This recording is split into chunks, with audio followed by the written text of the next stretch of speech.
Another meeting of some of the most powerful nations in the world has come and gone with little of the fanfare we've seen in years past. Leaders of the G7 talked about the world economy, especially the impact of the tariff war going on between the U.S. and China. The leaders talked about climate change, which the U.S. president didn't take part in. The group also pledged millions of dollars to South American countries dealing with fires burning in the Amazon, but that plan was derailed after the French president made comments about the president of Brazil.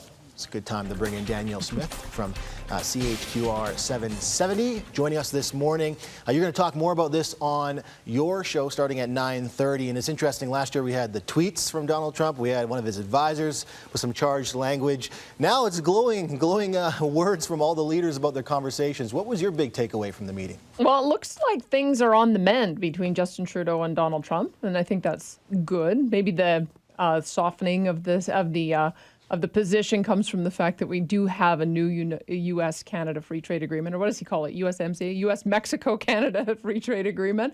And so it is a huge departure from the tone that we saw when Justin Trudeau hosted the G7 and had the big blowout that occurred afterwards. So I think that's positive. We always want to have a very good relationship with the United States as our principal trading partner. And the fact that Trump even took to Twitter to correct some tweeters who suggested that the relationship was still frosty, I think that demonstrates that he's put that past him. He's got bigger fish to fry now, so it looks like that perhaps there may be a détente coming with Iran. If anyone could negotiate that, it's probably France, which has maintained a relationship with them. So I'm going to talk to someone today about whether or not we're likely to see any renewal of the Iran nuclear deal. It would be essential to have the United States meet with them if that's the case, although you're seeing that the Iranian leaders aren't necessarily very keen on doing that.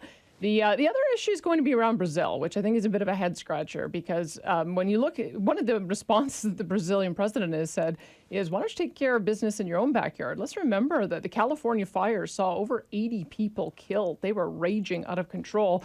I'm not really getting any sense of how many of these fires in the Amazon are raging out of control versus how many of them are controlled burns of farmland.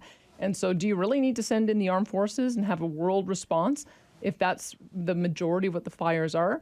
Because I think part of what's happening is that there's this world campaign now against beef.